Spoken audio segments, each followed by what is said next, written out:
मिंटू जी, मुझे कुछ भोजपुरी के म्यूजिक डायरेक्टर मिले जो कहे कि मिंटू तो पगला है, बहुत पैसा खर्च कर रहा है म्यूजिक पे, इतना करने की ज़रूरत क्या है।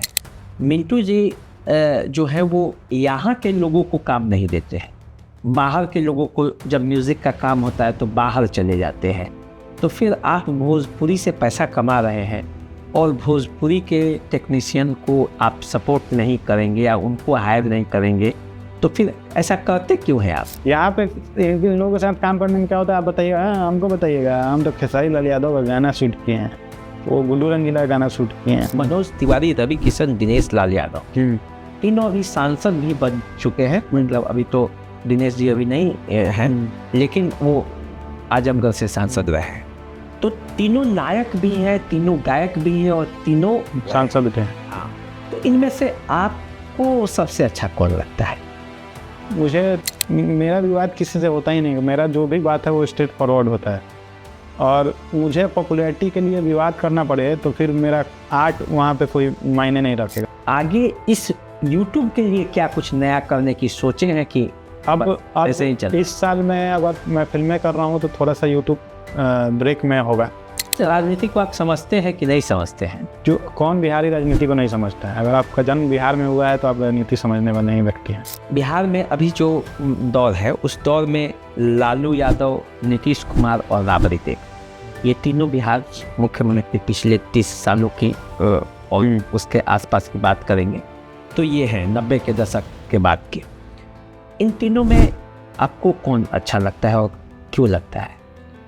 देखिए, नीतीश कुमार का जो दौर है वो हम लोगों ने देखा है। ये मुझसे मतलब मुझको छोड़ के आप किसी से भी पूछ लीजिएगा, इंडिया में भी किसी से भी पूछ लीजिएगा तो लालू यादव और राबड़ी देवी की जोड़ी को बेस्ट बताएगा। क्योंकि मुझे देखिए, इन टर्म्स ऑफ पॉपुलैरिटी बोल दीजिए, इन टर्म्स ऑफ अचीवमेंट बोल दीजिए, नरेंद्र मोदी के मतलब आसपास भी अभी राहुल गांधी जी नहीं हैं। बट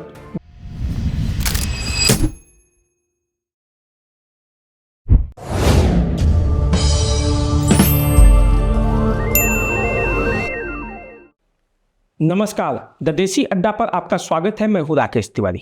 देखिए, हमारे बगल में जो शख्स बैठे हैं इनको आप पहचानते होंगे। रियल लाइफ में आपने बहुत कुछ देखा है, इनके बारे में समझा है, लेकिन रियल लाइफ में कैसा है इनका जीवन? जिस मिंटुआ को आपने एक देखा होगा कि पत्नी और माँ के बीच पिसकर अपना जीवन जी रहा है, अपना जीवन गुजार रहा है, उस मिंटुआ का वास्तविक जीवन कैसा है? मिंटुआ अपने वास्तविक जीवन में कैसे जीता है? राजनीति, सामाजिक गतिविधियों में कैसी भागीदारी है और किस तरह से ये सारण के गलियों से निकलकर देश भर में चर्चित हुआ है, उसकी आज पूरी कहानी आपके सामने है। क्योंकि आज हमारे साथ मिंटुआ खुद बैठे हुए हैं। इनका असली नाम क्या है, इनका जीवन में क्या उद्देश्य है, सभी बातों पर चर्चा होगी। तो सबसे पहले स्वागत है मिंटू जी आपका। धन्यवाद, और जो भी देख रहे हैं उनको प्रणाम है। तो सबसे पहले तो हमें यही जानना चाहेंगे कि जिसे हम मिंटुआ कहते हैं और जिसे लोग मिंटू भी कहते हैं, मिंटुआ भोजपुरी भी कोई कहता है, उस मिंटुआ का वास्तविक नाम क्या है? मेरा घर का नाम मिंटू है, ऐसे मेरा नाम प्रणय है, प्रणय कुमार तिवारी नाम है मेरा। बट घर पे लोग मुझे मिंटू ही बोलते हैं। तो प्रणय नाम जो था वो मुझे ऐसा लगा कि बहुत लोग याद नहीं रख पाएंगे, तो इसीलिए इसको मिंटू नाम ही रखा और इसी को आगे बढ़ाया।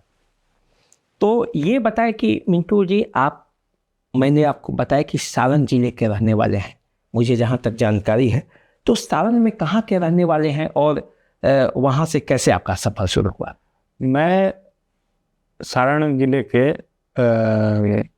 तरैया का रहने वाला हूँ। तरैया में मोल्लापुर नाम का गांव है मेरा।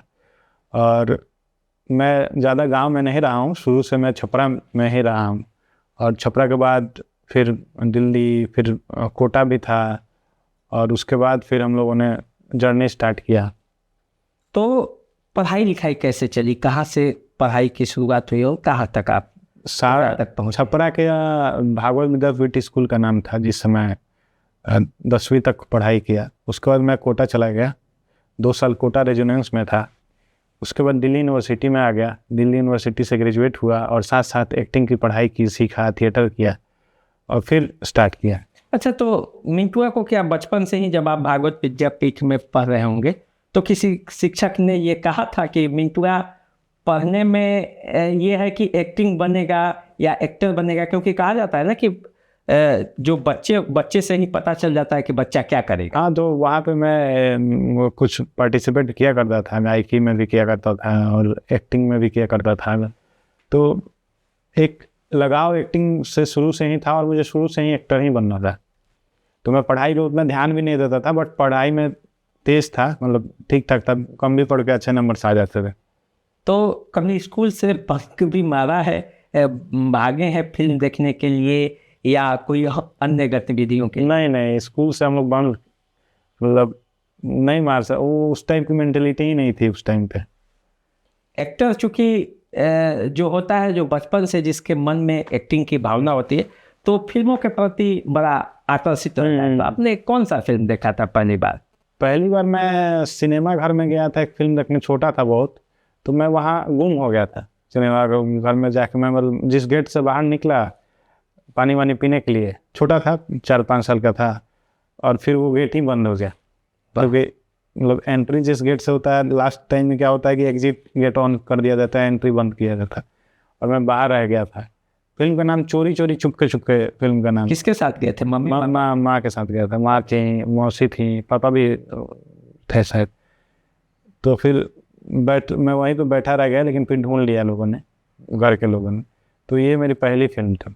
तो चोरी चोरी चुपके चुपके आप फिर अपने करियर को भी आगे बढ़ाया हो। हाँ, अब मम्मी पापा ये जानते थे कि ये बच्चा मेरा चल के आगे अभिनय के क्षेत्र में जाएगा, तो बचपन से ही फिल्म दिखाए आपको, है ना? हाँ, मतलब मेरी मम्मी फिल्मों की शौकीन थी और देखा करती थी, तो इसलिए फिल्म देखने जाया करते थे लोग, हम लोग कभी कभी। तो 7वां 8वां तक की पढ़ाई कहाँ से किया? 10वीं तक मैं भागवत विद्यापीठ स्कूल था मेरा छपरा में, उसी से मैं पढ़ा।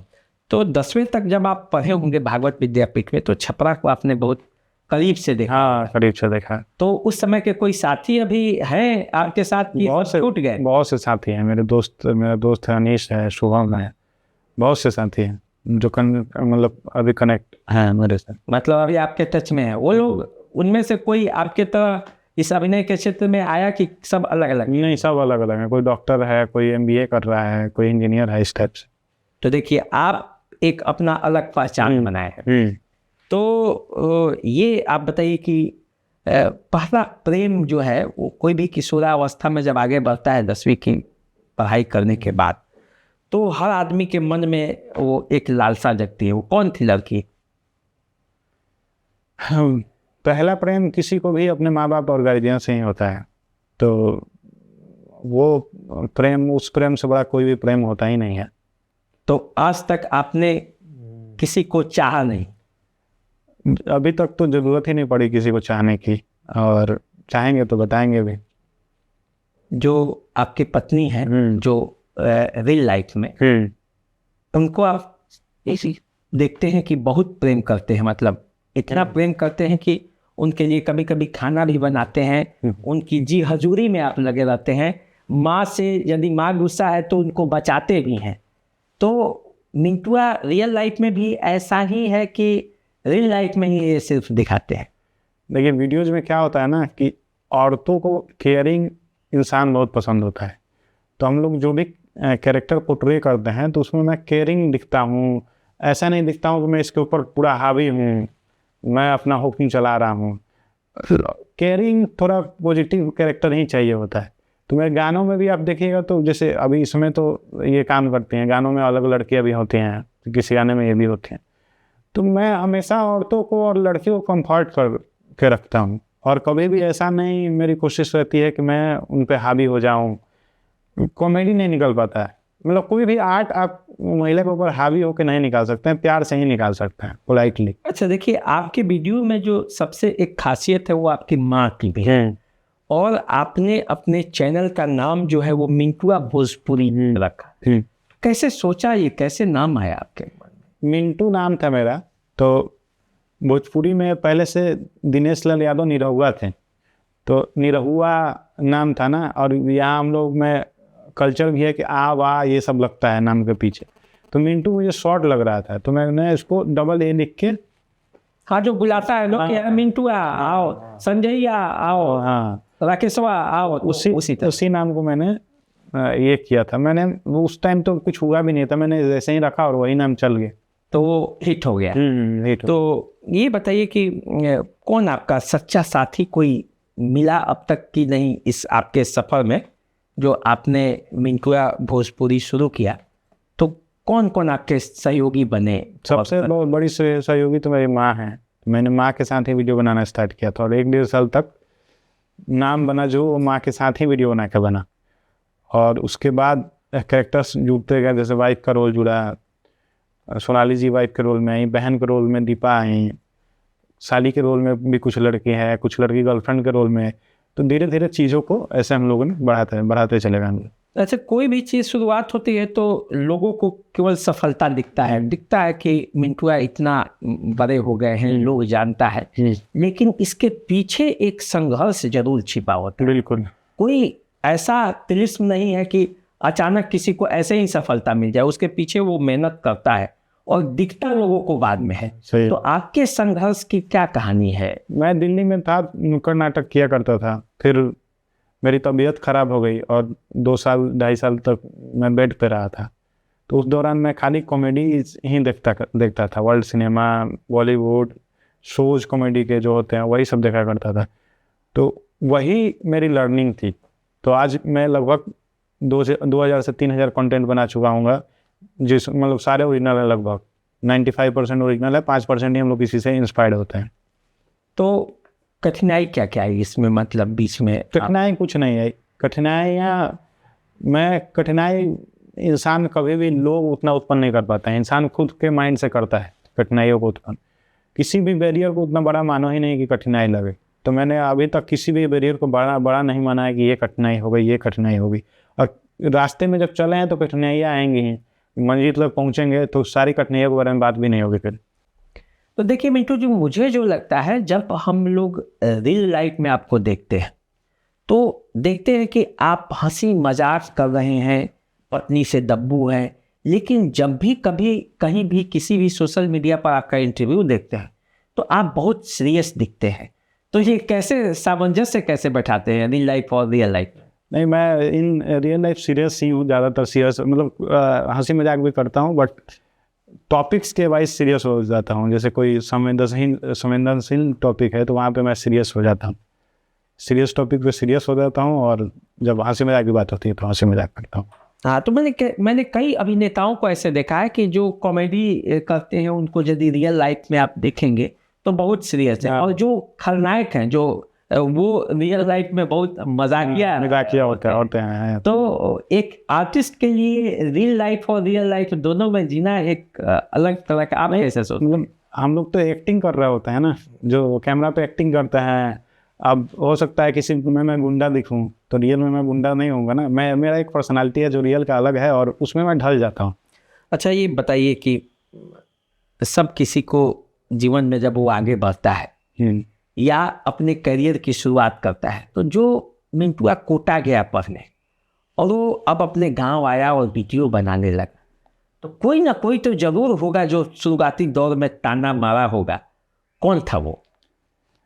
मैं जिस जब वीडियो बनाना स्टार्ट भी किया तो बहुत लोग निगेटिव पॉजिटिव भी बोलते थे, बट मेरा ये था ना कि कोई भी मैं जो नोटिस करता हूँ, बड़े लोग ना लोग क्या कहते हैं इसके चक्कर में नहीं रहता है। जितने भी बड़े लोग देखिएगा, वो मतलब धन से, अपने प्रभाव से, जो भी बड़ा है, जो भी सक्सेस है, वो इस पे ध्यान नहीं देता है कि लोग क्या कहते हैं।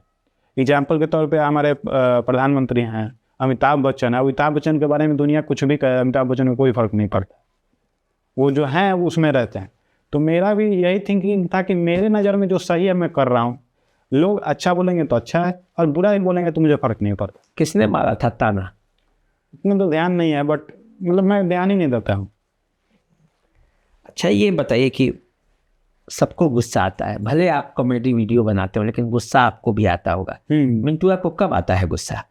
जब भी गुस्सा आता है, कोई मिसबिहेव कर दिया किसी लड़की के साथ, औरत के साथ, तब आता है ज़्यादा गुस्सा। या फिर मतलब मिसबिहेवियर नहीं होना चाहिए किसी भी इंसान के साथ। जब कोई आपको रिस्पेक्ट, आप चाहते हैं कि मुझे रिस्पेक्ट मिले, तो आपको भी हर इंसान को रिस्पेक्ट देना चाहिए। तो जब कोई ऐसा करने लगता है, मेरे साथ ही करता है तो मैं तो चलो समझदारी से, लेकिन दूसरे के साथ करता है तो मुझे थोड़ा गुस्सा आता है। अच्छा, एक बात बताइए कि आप जब वीडियो बनाते हैं तो पत्नी को आप बहुत केयर करते हैं, तो क्या चाहते हैं इस देश के जो पति लोग हैं वो अपनी पत्नी का केयर कैसे करें? आपके तरह करें या कोई और फॉर्मूला है? क्योंकि आप देखते होंगे कि पति पत्नी को हमेशा दिखाया जाता है कि पत्नी पति पर चढ़ी रहती है, ताकि आपने भी तो वीडियो वैसे ही बनाया है। मेरे समझ से मुझे जो चीज़ दिखता है, औरतों को 2 चीज़ चाहिए होता है, तो औरतें मतलब अच्छे से रहती हैं, केयर और रिस्पेक्ट। और मर्दों को केयर एंड लव, केयर कीजिए, लव कीजिए, तो रिस्पेक्ट उसमें। और मर्दों को सिर्फ रिस्पेक्ट चाहिए होता है। जो मर्द ये है, सिर्फ औरत रिस्पेक्ट करेगी उसका ना, तो उसके लिए वो कुछ भी कर देगा। और मर्द औरत का सिर्फ केयर करेगा और प्यार करेगा तो औरत उसके लिए कुछ भी कर देगी, कैसे भी बन जाएगी। एक फिल्म का डायलॉग है, आपने सुना होगा कि साहब डर थप्पड़ से नहीं प्यार से लगता है। मिंटुआ को किस चीज़ से डर लगता है? मुझे डर लगता है मेरी माँ से, मेरी माँ के डांट से। माँ तो आपको बहुत प्यार कर, लेकिन माँ का डांट डर लगता है, माँ के डांट से। मैं दुनिया में किसी से भी भिड़ सकता हूँ, लेकिन माँ के डांट से नहीं। तो माँ है और पापा है, दोनों है ना, भाई भी हैं। तो इन तीनों के बीच यदि आपसे पूछे हम, तो देखिए फंसा रहे हैं आपको, लेकिन मम्मी को ज़्यादा आप प्यार करते हैं कि पापा को? मैं ये तो मतलब चूज ही नहीं कर सकता आदमी। सब माँ पापा भाई, इसमें किससे ज़्यादा प्यार करते हैं ये तो मुझे भी नहीं पता। सबसे बहुत ज़्यादा प्यार करते हैं ये पता है। देखिए आप बच रहे हैं, मम्मी से डर लगता है, लेकिन पापा से डर लगता है उतना कि नहीं? पापा से कम डर लगता है। पापा थोड़ा पोलाइट नेचर के हैं और मम्मी भी पोलाइट ही नेचर की है, बट पापा उतना कम डांटते नहीं हैं, मम्मी डांटती है। एक ज़माने में आपके पिता नहीं चाहते होंगे कि आप वीडियो बनाएं, क्योंकि आपको कोटा जब पढ़ने के लिए भेजे तो मन में सपना तो कुछ दूसरा होगा। कैसे पटाया पापा को? पापा के साथ मेरे क्या है ना, और मेरी माँ के साथ भी, कि मैं जो बोल दिया कि ये मुझे करना है तो कभी उन्होंने रोका नहीं है मुझे। हाँ करो, हम लोग साथ हैं। तो मतलब ये सबसे बड़ा रीज़न यही है कि मैं इतना नाम हुआ, चाहिए हुआ, मेरे माँ बाप का साथ। अभी क्या चल रहा है आपका? किस फील्ड में? मतलब जो वीडियो बना रहे हैं उसमें? अभी तो हम लोग वीडियोस में तो अच्छा कर ही रहे हैं, अब फिल्मों की तरफ रुख करने का। देखिए जितने भी वीडियो क्रिएटर हैं अब, जिनका थोड़ा सा भी नाम है, वो अब फिल्मों में आ रहे हैं और फिल्में बन भी रही हैं। लेकिन मिंटुआ अभी तक कहीं फिल्मों में दिखा नहीं, जबकि आपका नाम बड़ा है और मतलब एक अच्छा खासा व्यूअरशिप है आपका। तो क्या कारण रहा इसके पीछे?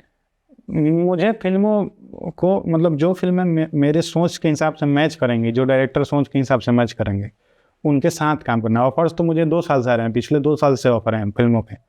लेकिन फिल्म मुझे ऐसा करना है जो भोजपुरी में चेंज लाए कुछ, मतलब भोजपुरी वाले लोग देख के बोलें कि हाँ भाई ये फिल्म बनी है, प्राउड से दिखा पाएँ कि इस लेवल की फिल्म है।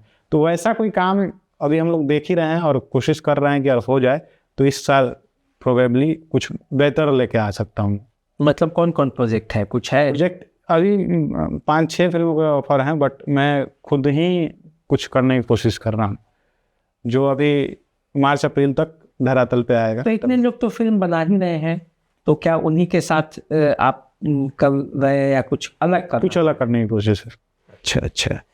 तो आप देखिए, जिस सालन जिले से है वहाँ का जो संगीत है वो बहुत समृद्ध है, और मैंने देखा है कि आप भी गानों का वीडियो बनाते हैं। मतलब आप गाते हैं, नहीं गाते हैं, दूसरे कोई गाते हैं, लेकिन गाना बड़ा सलील जो है वो बनाते हैं। और जिस सावन धरती से आप हैं उसमें महेंद्र मिश्र, भिखारी ठाकुर और म्यूजिक डायरेक्टर का नाम लेते हैं, वो उस सावन के इलाके से आते हैं।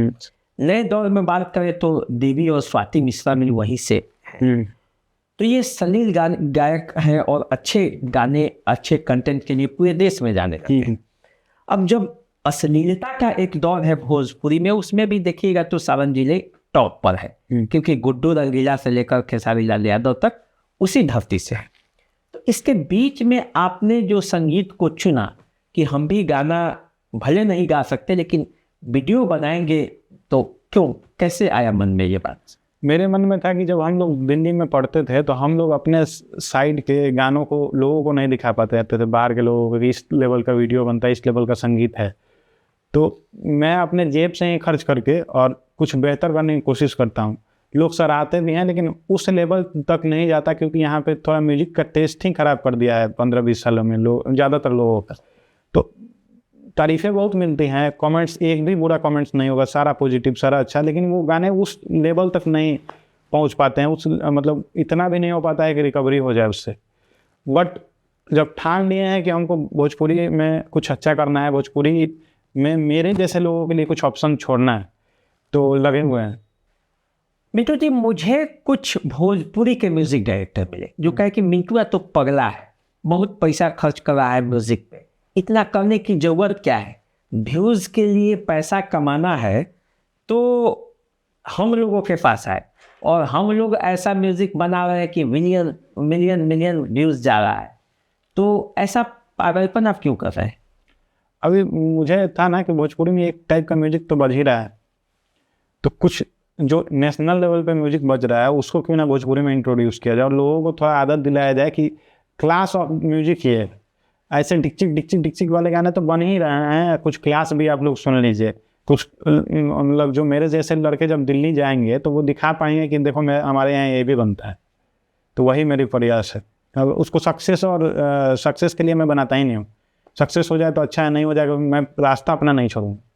तो आपको क्या लगता है कि भोजपुरी में अभी तक जितना आपने गाने बनाए, कौन कौन गाने बनाए, जरा एक बार दर्शकों को ये भी बता दीजिए, उसके बाद फिर अगला सवाल। मैंने एक दीवाना नाम का गाना बनाया था, उसके बाद एक हरपल नाम का गाना बनाया था, अभी एक लेटेस्ट आया था माहिर, उसमें मैं गरीब परिवार कैसे अपना दिन मनाता है, सेलिब्रेट करता है हस्बैंड वाइफ, वो गाना मैंने बनाया था। तो उस पर भी लगभग 12,000 कमेंट, और 12,000 कमेंट में एक भी कमेंट निगेटिव नहीं है, सारा लोग पॉजिटिव ही बात बोल रहे हैं।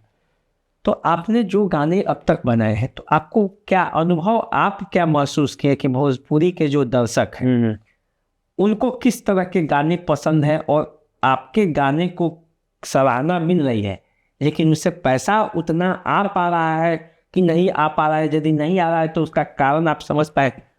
देखिए, मेरा जो कारण समझ में आया ना कि मैक्सिमम भोजपुरी की जनता का एक टेस्ट हो गया, सिमिलर टेस्ट, वो वही गाने ही सुनना चाहते हैं, उसी लेवल का ही गाना सुनना चाहते हैं। वो बोले पार्क में शूट कर लीजिए, उनको वही पसंद है, 2000 का वीडियो बना दीजिए, उसमें ही खुश हैं।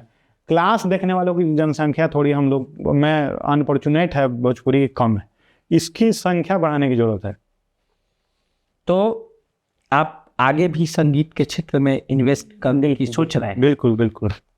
तो मैंने क्या क्या योजनाएं हैं म्यूजिक के क्षेत्र में? म्यूजिक के क्षेत्र में अभी आगे हम लोग एक सैड सॉन्ग बनाने जा रहे हैं, जो मतलब नेशनल लेवल का लिरिक्स भी होगा, उसमें लिरिक्स भी हैं जो वो कौशल किशोर नाम है, बॉलीवुड लिरिक्स राइटर हैं, बॉलीवुड में बहुत सारे फिल्मों में गाने लिखते हैं, तो उनके साथ काम कर रहा हूँ कि कुछ ग्रैंड हो भोजपुरी में। चले ना चले तो बात की बात है, ये सोच कर मैं बनाऊँगा तो मैं बनाना ही छोड़ दूँगा। दरअसल मिंटू जी, मुझे कुछ भोजपुरी के टेक्नीशियन से बातें हुई, उन्होंने कहा कि मिंटू जी जो है वो यहाँ के लोगों को काम नहीं देते हैं, बाहर के लोगों को जब म्यूज़िक का काम होता है तो बाहर चले जाते हैं। तो फिर आप भोजपुरी से पैसा कमा रहे हैं और भोजपुरी के टेक्नीशियन को आप सपोर्ट नहीं करेंगे या उनको हायर नहीं करेंगे, तो फिर ऐसा करते क्यों हैं आप? देखिए, मेन है भोजपुरी का नहीं है, जब हम लोग पंजाब में भी जाके शूट करते हैं ना, तो वहाँ पे 60% टेक्नीशियन बिहार के हैं, इसी क्षेत्र के हैं। बॉलीवुड में भी आप चले जाइएगा तो 60% लोग इसी क्षेत्र के हैं, टेक्नीशियंस में है जो। तो यहाँ पे क्या है ना कि यहाँ पे काम सीखा हुआ लोग बहुत कम है, और होता तो दिख जाता है, जो जिस लेवल के गाने बन रहे हैं वो बिना काम सीखे हुए लोग बनाते हैं, पार्क में शूट कर लेते हैं, और काम सीखेंगे नहीं, लेकिन सीखना भी नहीं चाहते हैं, मुझे बहुत कुछ आता है, एटीट्यूड बहुत, हाँ वो प्रॉब्लम है। तो इसीलिए मैं यहाँ पे काम नहीं करता हूँ, और मैं सीखे हुए लोगों के साथ काम करता हूँ। उनको मैं कुछ बताता हूँ ना तो वो बहुत ध्यान से सुनते हैं और वो करते हैं। यहाँ पे इन लोगों के साथ काम करने में क्या होता है आप बताइएगा? हमको बताइएगा, हम तो खेसारी लाल यादव का गाना शूट किए हैं, वो गुड्डू रंगीला का गाना शूट किए हैं, तो ये एटीट्यूड है। और मैं आपको भी सीखने को कुछ नहीं मिलता है? नहीं, यहाँ कुछ सीखने के लिए नहीं मिलता है। हाँ, अब धीरे धीरे लोग डेवलप हो रहे हैं वक्त के साथ, और उन लोगों के साथ भी काम करूँगा मैं जो अच्छा काम कर रहे हैं। चलिए, तो म्यूजिक से अब हम लोग थोड़ा बाहर निकलते हैं और फिल्मों के तरफ चलते हैं। और फिल्मों में 3 स्टार हुआ करते थे, अभी भी उसमें से लोग हैं ही, मनोज तिवारी, रवि किशन, दिनेश लाल यादव। तीनों अभी सांसद भी बन चुके हैं, मतलब अभी तो दिनेश जी अभी नहीं हैं, लेकिन वो आजमगढ़ से सांसद रहे हैं। तो तीनों नायक भी हैं, तीनों गायक भी हैं और तीनों हीरो भी सांसद थे। हाँ, तो इनमें से आपको सबसे अच्छा कौन लगता है? मुझे तीनों ही अच्छे लगते हैं, और इन टर्म ये तो फिर मैं बता दे रहा हूँ कि पार्ट क्या मतलब किसका कौन सा। दिनेश लाल यादव की एक्टिंग मुझे अच्छी लगती है, रवि किशन जी की एक्टिंग अच्छी लगती है, मनोज तिवारी जी की गायकी अच्छी लगती है। मतलब best part of Manoj Tiwari ji इस गायकी उनका बहुत अच्छा लगता है। और तीनों पढ़े लिखे हैं, ये अच्छी बात है। और जनता दो को तो 2 बार चुन ली, तो इसका मतलब ये है कि काम भी अच्छा कर रहे हैं। तो ओवरऑल देखा जाए तो ये लोग अच्छे लोग हैं और काम भी अच्छा करते हैं, और ये लोग आर्टिस्ट लोग हैं। और नेता के रूप में आप किसको ज़्यादा बेहतर मानते हैं? मनोज तिवारी जी। क्यों मनोज तिवारी ने क्या कर? दिल्ली के प्रदेश अध्यक्ष भी रहे हैं मनोज तिवारी जी, और मतलब अच्छा कर रहे हैं, मतलब वो अच्छा करते हैं, बड़ा नाम है राजनीति में। देखिए, अब के दौर में देखा जाए तो 2 बड़े नाम हैं, मनोज तिवारी, रवि किशन और दिनेश लाल यादव के बाद के दौर की बात करें तो पवन सिंह और खेसारी लाल यादव। दोनों में लड़ाई भी होती है, एक आरा घर है, एक छपरा है। दोनों सांस्कृतिक रूप से दोनों जिला काफ़ी समृद्ध रहा है। लेकिन एक कोई बड़ा भाई कहता है अपने आप को, कोई छोटा भाई कहता है, दोनों एक दूसरे को मानते भी हैं, जन्मदिन पर पहुंच भी जाते हैं, लेकिन फेसबुक पर लाइव आकर दोनों एक दूसरे को देख लेने की भी धमकी देते हैं। आप क्या समझते हैं, इसके पीछे क्या राजनीति हो सकती है? मुझे लगता है कि ये आपस का कंपटीशन है, और भाई भाई में नहीं होना चाहिए, बट अनफॉर्चुनेटली है। तो आपस में समझदारी दिखाना चाहिए दोनों को। कभी कभी मतलब मिल भी जाते हैं, ऐसा नहीं है कि लड़ाई चलते रहता है, लेकिन एक गुच्छे में कुछ दिनों तक चलता है, फिर मिलाप फिर चलता है। तो इसको ये कंपटीशन ही है, और ये नहीं होना चाहिए। ये आप क्या ही कंपटीशन कर दीजिएगा, आप दोनों से बड़ा स्टार ही नहीं है कोई भोजपुरी में। सबसे ज़्यादा फैन फॉलोइंग आप लोगों के पास ही है, तो अब भोजपुरी को बड़ा करने का सोचिए, खुद तो बड़े हो चुके हैं। गायकी में आप किसको अच्छा मानते हैं, खेसारी और पवन सिंह? देखिए, दोनों का अपना अपना क्वालिटी है। पवन सिंह टेक्निकल बहुत अच्छे गायक हैं, उनके आवाज़ में माँ सरस्वती की कृपा है। और खेसारी लाल यादव मिट्टी वाले गायक हैं। तो दोनों का अपना एक ये है, मतलब जायका है सिंगिंग में। तो पवन सिंह के बारे में यदि कहा जाए कि एक लाइन में परिभाषा दीजिए कि पवन सिंह क्या है, तो आपके नज़र में पवन सिंह क्या है? पवन सिंह बेस्ट सिंगर हैं भोजपुरी में। खेसारी लाल यादव के बारे में क्या कहिए? और लाइन में एक लाइन में खेसारी लाल यादव अच्छा इंसान कहूँगा, क्योंकि मैं मिला हूँ, और काफ़ी तमीज़ से और काफ़ी पोलाइटली पेश आते हैं, और रिस्पेक्ट करते हैं सबकी। और सिंगर भी अच्छे हैं खेसारी लाल यादव भी, और एक्टिंग में और कॉमिक में उनका अभी कोई हाथ पकड़ने वाला नहीं। अच्छा, यदि ये कहा जाए कि भोजपुरी के जितने भी एक्टर हैं, उनको आपको चुनना होगा कि उसमें बेस्ट कौन है, किसको आप कितना नंबर देना चाहेंगे? माने बेस्ट कौन है आपके नज़र में, आपका जो चहेता है? देखिए, भोजपुरी में बेस्ट एक्टर तो रवि किशन ही है, क्योंकि वो प्रूव किए हैं अलग अलग लैंग्वेजेज में भी जाके।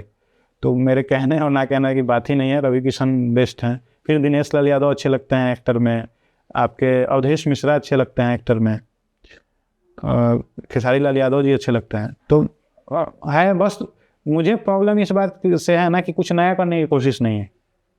कोई नया नहीं करता है। कुछ मतलब 10 फिल्म आए तो उसमें से 9 फिल्में वैसे ही हैं जैसे हम लोग 10 साल पहले देखा करते थे। अच्छा, भोजपुरी फिल्मों में हीरोइन का भी एक अपना स्थान तो नहीं कहा जाएगा, क्योंकि यहाँ तो पुरुष प्रधान ही फिल्में ज़्यादा बनती हैं, लेकिन कुछ भोजपुरी की हीरोइन है जिसे लोग जानता है, जैसे अम्रपाली दुबे, काजल राघवानी, अक्षरा सिंह और आकांक्षा पुरी आजकल फेमस हो गई है। तो इनमें से किसको आप मानते हैं कि भोजपुरी इंडस्ट्री के लिए बेहतर काम किया। आकांक्षा पुरी को तो हम लोग बोल ही नहीं सकते। आकांक्षा पुरी तो नया नया काम करना स्टार्ट किए हैं, कुछ बहुत बड़ा काम मैं तो देखा नहीं हूँ अभी तक कि कुछ। अक्षरा सिंह, अमरपाली दुबे और काजल राघवानी बहुत पुरानी एक्ट्रेस हैं, लगभग समझ लीजिए कि 10 साल के आसपास से तो मैं देख रहा हूँ। तो ये लोग अच्छी एक्ट्रेसेस हैं और अपने आप को मेंटेन की हुई हैं, तभी तो 10 साल से लोग इन लोगों को जानते हैं। क्वालिटी तो इनमें है ही। अक्षरा और पवन के बीच विवाद भी रहा है और आपका देखा गया कि पिछली बार जो छठ हुआ है उसमें आप अक्षरा के साथ थे। आप ही के माँ के साथ अक्षरा ने छठ किया था। तो अक्षरा और पवन के बीच जो विवाद है उसका क्या कारण है? आप तो करीब हैं, क्यों ऐसे लोग लड़ते रहते हैं? देखिए, मुझे ऐसा लगता है ना कि किसी दो आदमी के बीच में जो विवाद हो ना, तो आपको उसका पूरा जानकारी नहीं हो सकता। आप एक पक्ष से सुनिएगा, एक पक्ष नहीं सुनिएगा, एक पक्ष सुनिएगा, एक पक्ष नहीं सुनिएगा, तो उसके बारे में धारणा भी बना लेना मेरे हिसाब से गलत है। जब आप पूरी तरह से जानिएगा तब तो कुछ जजमेंट अपने मन में डालिएगा। तो मैं पूरी तरह से जानता ही नहीं हूँ क्या हुआ है, क्या होता है, तो इसीलिए मैं कभी भी उस एंगल से जज ही नहीं करता हूँ किसी को। अक्षरा जी का मेरे साथ बिहेवियर अच्छा है, उनके पिताजी का मेरे साथ बिहेवियर अच्छा है, मुझे मानते भी हैं, तो मैं बस वही जज करता हूँ। अच्छा, ये बताइए कि यदि कहा जाए कि मिंटुआ भोजपुरी सिनेमा को कैसे देखते हैं अभी जो दौर में है जो सिनेमा, और इसमें क्या बदलाव की जरूरत? अभी भोजपुरी सिनेमा को अगर देखा जाना तो ये मतलब समझ लीजिए पूरी तरह से धरातल पे आ चुका है, लगभग फिनिशिंग लाइन के आसपास में घूम रहा है, क्योंकि फिल्मों का कलेक्शन ही नहीं है थिएटर से। और ये अभी का बात नहीं है, 5 साल से यही हाल है। OTT ना हो, टीवी ना हो, आपका सैटेलाइट और यूट्यूब पे जो चला रहे हैं गानों वानों से, तो फिल्म थिएटर का रह ही नहीं गया है। अभी ज़रूरत ये है कि ज़्यादा फिल्म ना करके कम ही फिल्म किया जाए, लेकिन रूट की कहानियाँ ली जाए, रूट की चीज़ें दिखाई जाए, जैसे साउथ सिनेमा दिखाता है। भले बजट कम हो, नहीं दिखाना आपको एक्शन पुष्पा लेवल का, लेकिन रूट की चीज़ें दिखाने की कोशिश की जाए और ऑडियंस को सिनेमा घर में लाने की कोशिश की जाए, तब जाके हो सकता है कि सिनेमा अब से फिर फले फूले। देखिए, एक सिनेमा तो ऐसा भी बन रहा है जिसमें सास बहू की कहानी है, टेलीविज़न पे आजकल सबसे हिट है। और जहाँ तक सास बहू की बात है, तो सास बहू में आपकी पत्नी का जो रोल करती है, माने आपकी जो सास बहू और बेटे की जो केमिस्ट्री है, वो पूरी तरह से देश भर में हिट है। भोजपुरी भाषी चाहे जहाँ के भी हों, हिंदी वाले लोग भी देखते हैं, हम लोग के पास तो वो लोग भेजते रहते हैं। तो ऐसे में आपने कभी ट्राई करने की कोशिश नहीं की कि सास बहू पर हम भी फिल्म बनाए? नहीं, देखिए, ये बिना फिल्म बनाए मैं ये यूट्यूब के लिए तो कर ही रहा हूँ। ऑडियंस फिल्मों से ज़्यादा तो मेरे वीडियोस देख रही है ऐसे ही, तो मैं फिल्म भी करूँगा तो यही काम करूँ, तो उसके लिए मुझे फिल्म करना ही नहीं है। फिर मैं फिल्म करूँगा तो कुछ नया करूँ, इसके लिए मैं फिल्म करूँगा। अच्छा, हमने देखा है कि जितने भी यूट्यूबर हैं अक्सर विवादों में रहते हैं। कोई ना कोई विवाद है, कोई प्रेम संबंधों की वजह से, कोई ऐसा बोलेंगे जिसके वजह से विवाद हो जाएगा, और विवाद में लाकर अपने आप को प्रचारित करते हैं। मिंटुआ को मैंने कभी विवाद में आते नहीं देखा, क्या कारण है? कैसे विवाद से बच जाते हैं? मेरा विवाद किसी से होता ही नहीं, मेरा जो भी बात है वो स्ट्रेट फॉरवर्ड होता है।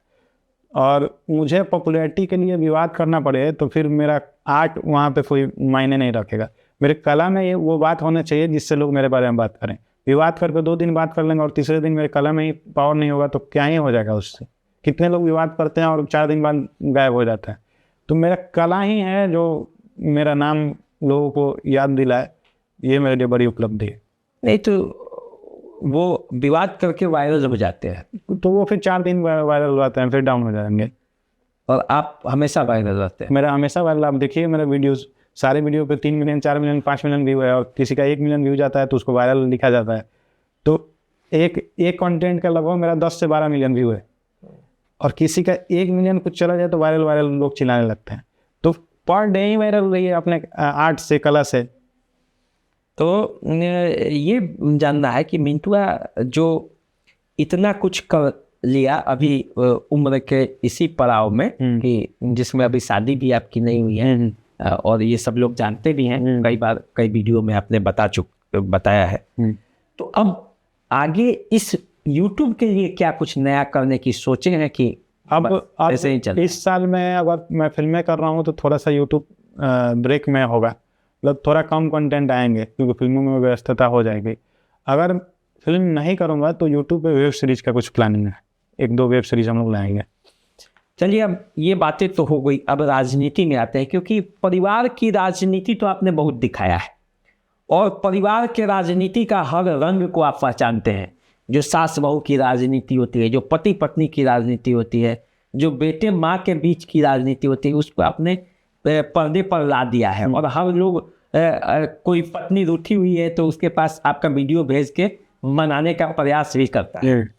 लेकिन देश और इस बिहार में जहाँ रहते हैं वहाँ भी एक राजनीति चल रही है, तो उस राजनीति से जुड़ा हुआ कुछ सवाल हम आपसे पूछेंगे। देखिए, राजनीति में तो पहले फिल्मों की बात है तो मनोज तिवारी, दिनेश लाल यादव, रवि किशन सब आ गए हैं।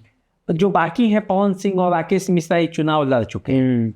आप भी कभी इसमें हाथ आजमाने की सोच रखते हैं क्या? अभी तो मैं नहीं सोचता हूँ, क्योंकि अभी तो मुझे अचीव करना ही है बहुत सारा कुछ। मुझे फिल्मों में काम करना है, लोगों को पसंद आए ये कोशिश करना है, गाने करने हैं। इन फ्यूचर अगर बाद में मेरे अंदर से सेवा भाव आएगा, मुझे सिर्फ पैसा बनाने के लिए या फिर पावर के लिए राजनीति में नहीं आना है, और सेवा भाव मेरे अंदर उत्पन्न होगा कि मैं लोगों का सेवा कर सकता हूँ, तभी मैं राजनीति का सोचूंगा अभी कभी। राजनीति को आप समझते हैं कि नहीं समझते हैं? जो कौन बिहारी राजनीति को नहीं समझता है? अगर आपका जन्म बिहार में हुआ है तो आप राजनीति समझने वाले नहीं व्यक्ति हैं, क्योंकि हम लोग के ग्रास रूट, मतलब ये तो ऊपर वाले राजनीति से ज़्यादा नीचे वाले लेवल पे राजनीति चलता है। हम लोग गाँव में राजनीति चलती है, तो एक बिहारी कभी राजनीति से दूर हो या राजनीति नहीं समझ पाए, ये हो ही नहीं सकता है। मतलब राजनीति में आपका मन रचा बसा है? बिल्कुल, मतलब सभी की तरह। तो जब आपका मन इतना रचा बसा है तो हम आपसे कुछ सवाल भी पूछेंगे। बिहार में अभी जो दौर है, उस दौर में लालू यादव, नीतीश कुमार और राबड़ी देवी, ये तीनों बिहार मुख्यमंत्री पिछले 30 सालों की और उसके आसपास की बात करेंगे तो ये हैं 90 के दशक के बाद के। इन तीनों में आपको कौन अच्छा लगता है और क्यों लगता है? देखिए, नीतीश कुमार का जो दौर है वो हम लोगों ने देखा है। मतलब 90s में तो हम लोग छोटे ही थे, राबड़ी देवी के समय में भी उतनी बुद्धि नहीं थी। नीतीश कुमार का हम लोगों ने दौर देखा है, और जो भी नीतीश कुमार ने काम किया है वो सराहनीय है। तो मैं मतलब नीतीश कुमार को जानता हूँ तो सिर्फ नीतीश कुमार के बारे में बात कर सकता हूँ। अब इन लोगों का देखा ही नहीं है दौर, तो मैं कैसे बात कर सकता हूँ? तो नीतीश कुमार मेरे लिए भी अच्छे हैं। नहीं, आप पढ़े लिखे हैं, आपने किताब सुना है, तो उससे क्या अनुभव किए लालू यादव के बारे में और राबड़ी देवी के बारे में? देखिए, जो बचपन से हम लोगों ने जो बिहार देखा, जब उससे अभी तक के समय में तो फास्टेस्ट ग्रोथ जो है वो नीतीश कुमार का है। और नीतीश कुमार अच्छे हैं, इसीलिए तो इतनी बार मुख्यमंत्री बने। तो अगर इन टर्म्स देखा जाए कि कितने टर्म्स का मुख्यमंत्री, इसी से हम लोग विश्लेषण लगा देते हैं, तो सबसे बेस्ट नीतीश कुमार है। नीतीश कुमार तो पलटी के पलटू चाचा बन के भी तो ज़्यादा टर्म आए हैं, इधर से उधर की राजनीति भी तो की है। तो ये भी तो पावर सेट नीतीश कुमार के पास ही है ना, कि जहाँ भी जाए सरकार वहीं से शुरू होती है। वो फिल्म का डायलॉग है ना कि मैं जहाँ खड़ा हो जाता हूँ लाइन वहीं से स्टार्ट होती है। तो नीतीश कुमार जहाँ पहुँच जाता है सरकार उसकी बन जाती है। तो चलिए, आप जब इतना नीतीश कुमार के बारे में बोल रहे हैं तो उनकी कुछ अच्छी बातें बताइए। अच्छी बात जो आपको लगता है? अच्छी बात ये है कि वो प्रोग्रेसिव है और महिलाओं का के लिए वो बहुत सोचते हैं। जैसे दारूबंदी हुई, बहुत सारी चीज़ें हैं जो महिला विकास के लिए उन्होंने बहुत अच्छा काम किया है। इंफ्रास्ट्रक्चर पे बिहार में बहुत अच्छा काम किया उन्होंने। महिलाओं पर एक बयान भी उनका काफ़ी वायरल हुआ था, आपको तो पता ही होगा। वो मुझे लगा था कि स्लिप ऑफ टंग था, तो उसके बारे में नहीं चर्चा किया जाए। बट वो मुझे पर्सनली बहुत अच्छा बयान नहीं लगा था, बट मुझे लगा कि स्लिप ऑफ टंग है, इतना काम का प्रेशर होता है तो निकल जाता है। बाद में उन्होंने शायद उसका क्लियरिफिकेशन भी दिया था। उम्र के कारण भी हो सकता है। उनकी बुरी बातें क्या लगती है? मतलब अच्छी बातें तो बहुत है, बुराई भी कुछ ना। देखिए, बुराई मुझे ये लगती है कि स्पोर्ट्स और कला, इन दो चीज़ों का बढ़ावा अभी बिहार में उस लेवल पे नहीं है जो कि बाकी स्टेट्स में है। स्पोर्ट्स में तो बिल्कुल ही नहीं है। इन स्टेडियम्स बनने चाहिए, बहुत सारे यूनिवर्सिटी बनना चाहिए स्पोर्ट्स के लिए, और कला के क्षेत्र में भी थोड़ा सा। हाँ, जिस क्षेत्र में आप हैं उस क्षेत्र में तो बिहार को यदि देखा जाए तो शून्य है। शून्य है तो उसके ऊपर काम करना चाहिए था। अच्छा, लालू यादव की कुछ बातें जो अच्छी लगती है, लालू यादव तो अभी है, उनकी अच्छी बातें क्या? लालू यादव की सबसे अच्छी बातें हैं उनका भाषण। जब लालू यादव बोलते हैं ना तो आपको सुनने में हंसी भी आता है और धीरे धीरे आप लालू यादव की बातों में खोते हुए चले जाते हैं। तो ये मतलब कोई भी बड़ा जो राजनेता होता है उसकी ये क्वालिटी होती है कि भाषण बहुत अच्छा देता है। जैसे मोदी जी हैं, लालू यादव जी हैं, तो भाषण उनका बहुत अच्छा लगता है। लालू यादव जी के भी काफ़ी फैन फॉलोअर हैं जो आपके सब्सक्राइबर भी होंगे और वो देखते भी होंगे और आनंद भी लेते होंगे। तो उनको आपकी बातें बुरी लग सकती है या अच्छी लग सकती है, जो भी बातें हो, लेकिन आपको यदि कुछ बुरा लगता है लालू यादव में तो वो क्या लगता है? अच्छा तो आपने बता दिया। लालू यादव की बुराइयाँ देखिए, मेन क्या है ना, मेरे साथ मैं जब से होश संभाला हूँ तो नीतीश कुमार को ही ज़्यादा देखा है मैंने, क्योंकि लालू यादव को मैंने देखा ही नहीं कि अच्छाई बुराई में ही जो सुनी सुनाई बातें हैं उस पर मैं बोलूँगा भी तो मतलब कोई तर्क नहीं होगा उसका। लेकिन ओवरऑल देखा जाए तो लालू यादव भी अच्छे ही हैं और उनका भी जो पिछड़े वर्ग को आगे बढ़ाने में उनका भी योगदान है और उसके बारे में चर्चा होती है, जो कि अच्छी बात है। अच्छा चलिए छोड़ देते हैं पुराने दिनों की बातें, पुराने नेताओं की बातें। आप जिस दौर में हैं उस दौर के नेताओं की बातें करते हैं। बिहार में 4 नेता हैं, चिराग पासवान, तेजस्वी यादव, सम्राट चौधरी और मुकेश सहनी। इनकी चर्चा आजकल खूब है, ये मुख्यमंत्री के दावेदार भी हैं। इन चारों में से आपको कौन अच्छा लगता है और क्या खासियत है उसकी जो आपको अच्छा लगता है? देखिए, मुझे चिराग पासवान का मैच्योरिटी थोड़ा ज़्यादा मुझे अच्छा लगता है। जो बोलने का उनका सलीका है, जो जिस तरह से वो अपनी बातों को रखते हैं, जिस तरह से सबका रिस्पेक्ट करते हैं, वो मुझे बहुत अच्छा लगता है। तेजस्वी यादव का तर्क करने का तरीका मुझे बहुत अच्छा लगता है। जब तेजस्वी यादव का आप तर्क करते हुए देखिएगा किसी से, लोग उनको बोलते हैं कम पढ़े लिखे हैं, अच्छा, लेकिन तार्किक जो ज्ञान है उनका वो बहुत अच्छा लगता है मुझे।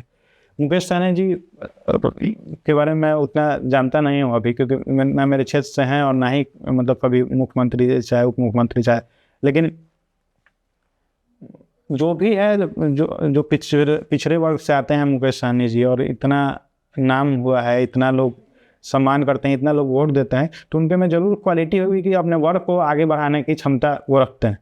तो मैं मुझसे आप किसी के बारे में पूछिएगा ना तो मैं नेगेटिव बातें बोलूँगा ही ना, क्योंकि मुझे सब में अच्छा ही देखने का आदत है, तो मैं अच्छा ही बताऊँगा आपको किसी का भी। तो लगे आप सम्राट चौधरी की भी खासियत बता ही दीजिए जब आप प्रशंसा। सम्राट चौधरी भी वक्ता अच्छे हैं, मतलब भाषण अच्छा देते हैं।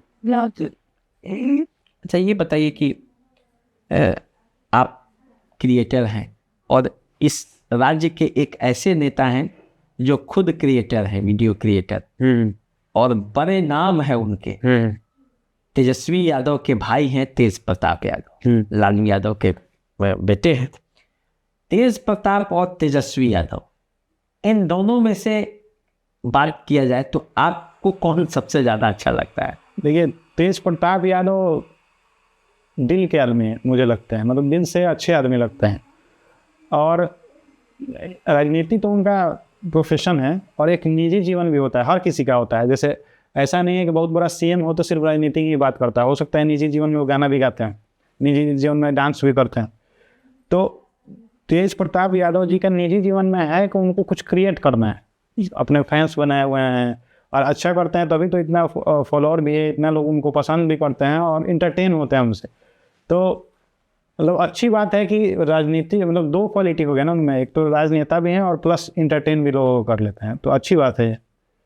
और तेजस्वी जी शार्प माइंडेड लगते हैं मुझे। तो मैंने कौन अच्छा, आपको कौन, दोनों में कौन सबसे ज़्यादा प्रभावित करता है? मुझे दोनों ही प्रभावित करते हैं। आप कभी भी एक पर जाते नहीं हैं, आप सब हमेशा सबको साथ लेकर चलते हैं। बिल्कुल बिल्कुल, जैसे परिवार को साथ लेकर आप चलते हैं, है ना? देखिए आपकी जोड़ी हिट है, माँ बेटे की पत्नी के साथ के, वैसे ही राजनीति में भी कुछ हिट जोड़ियाँ हैं। लालू राबड़ी की जोड़ी, पप्पू यादव रंजिता रंजन की जोड़ी, और आनंद मोहन लवली आनंद की जोड़ी। तो इन दोनों में से आपको सबसे बेहतर इन तीनों में से कौन सी जोड़ी है? ये मुझसे मतलब मुझको छोड़ के आप किसी से भी पूछ लीजिएगा, इंडिया में भी किसी से भी पूछ लीजिएगा, तो लालू यादव और राबड़ी देवी की जोड़ी को बेस्ट बताएगा। क्योंकि गाने बने हुए हैं इस जोड़ी पर, इस जोड़ी में दोनों सीएम हैं, तो ऐसा तो बहुत कम देखने को मिलता है। पप्पू यादव और रंजीता रंजन की कभी प्रेम कहानियां बिहार के राजनीतिक गलियारों में चर्चा का केंद्र था, क्योंकि पप्पू यादव और रंजीता रंजन ने बहुत ही सादगी के साथ शादी किया। लेकिन रंजीता रंजन को आप देखेंगे तो एक सशक्त महिला की तरह थी और बुलेट भी चलाती थी, अभी भी चलाती हैं। तो इन लोगों की जोड़ी को आप कैसे देखते हैं? अच्छा, हाँ, मतलब पप्पू यादव जी भी बहुत सामाजिक काम करते हैं और उनके बारे में भी हम लोग पढ़ाई लिखाई जब करते थे तो सुनते थे। दिल्ली में जब मैं रहता था कि पप्पू यादव के घर पे लोग जो भी दिल्ली में इलाज कराने के लिए आते थे और उनको कहीं रहने के लिए नहीं मिलता था, तो पप्पू यादव जी ने अपना घर ये किया हुआ था, मतलब पब्लिक के सेवा के लिए। तो बड़ा मैं प्रभावित था और बहुत अच्छी। मैं रंजीता रंजन जी के बारे में ज़्यादा मैं जानता नहीं, तो मतलब कांग्रेस में थी ये मुझे पता है, बट मैं ज़्यादा जानता नहीं, लेकिन पप्पू यादव जी के बारे में मैं जानता हूँ। आनंद मोहन और लवली आनंद के बारे में आप जानते हैं कि? नहीं, अब मुझे मतलब नाम से जानता हूँ, लेकिन पॉलिटिकल करियर के बारे में मुझे नहीं पता है। चलिए उसको छोड़ते हैं, अब आ जाते हैं आपके जिले में और जवार में। जिस सालन जिले से आप हैं उस सालन कमिश्नरी में दो नेता बहुत चर्चित हुए जिनको देश भर में लोग जानते हैं, शहाबुद्दीन और प्रभुनाथ सिंह। आपके दौर के ही, आपके ज़माने में उनकी रही है, क्योंकि 95 में शहाबुद्दीन सांसद बने सिवान के और प्रभुनाथ सिंह 98 में महाराजगंज से सांसद पहली बार बने। उसके पहले वो मसरक से विधायक थे। तो इन दोनों में से कौन, किसे आप मानते हैं कि दोनों का वर्चस्व की लड़ाई भी थी क्षेत्र में, तो आप इन दोनों में से किसको सबसे बेहतर नेता के तौर पर देखते हैं? और जब हम लोग होश संभाले ना, तब तक प्रभुनाथ सिंह ही सांसद थे मेरे यहाँ और वो भी सांसद थे। तो बाहुबली का क्या था क्या नहीं था उस समय तो हम लोग बहुत बच्चे थे, क्या ही तो जानकारी होगी। लेकिन दोनों में एक खासियत मैं बताऊंगा कि दोनों वक्ता बहुत अच्छे थे। शहाबुद्दीन भी का जब बात करने का तरीका था बड़ा पढ़े लिखे टाइप साउंड करता था, और प्रभुनाथ सिंह में जब वही मैं पार्लियामेंट में ये सब मैं सुनता था तो बड़ा ठोस तरीका से अपना बात रखते थे। तो नेता की क्वालिटी थी, तभी तो लोगों ने संसद बनाया था। तो अच्छे नेता थे और काम भी करते थे। जैसे मैं तो प्रभुनाथ सिंह के क्षेत्र का हूँ, तो प्रभुनाथ सिंह के पास कभी भी कोई भी मदद के लिए गया है तो प्रभुनाथ सिंह ने मतलब हेल्प किया, ये मैंने सुना है अपने बड़ों से। अच्छा ये बताइए कि उसी धरती के, ये तो आज के दौर की बात हुई, उससे पहले के दौर में यदि पीछे जाते हैं तो सारण और सिवान का इतिहास बड़ा समृद्ध रहा है। परिवर्तनों के लिए आज़ादी की लड़ाई की बात हो जो उसी धरती से राजेंद्र प्रसाद जो भारत के प्रथम राष्ट्रपति बने, देश रत्न की उपाधि मिली, और जयप्रकाश दोनों हुए। तो जयप्रकाश और राजेंद्र बाबू की धरती को आप क्या मानते हैं कि राजनेताओं ने उपेक्षा के दृष्टिकोण से दिया या उसको उसका वाजिब हक मिल पाए? मुझे लगता है कि जयप्रकाश नारायण और राजेंद्र बाबू जितना अचीव किए हुए थे उसके अकॉर्डिंग ना उनके बारे में चीज़ों को उस तरह से बनाया गया।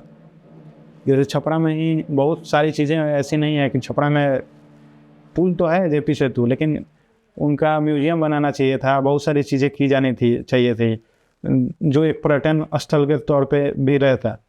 तो क्षेत्र में मतलब जो भी पर्यटक बाहर से आते हैं वो जाके उनका काम और कार्य देख पाते हैं। तो ये सारी चीज़ों में मुझे लगता है कि कमियां हैं और इसको बेटर करने की ज़रूरत है। नटवर लाल को आप जानते हैं? बिल्कुल।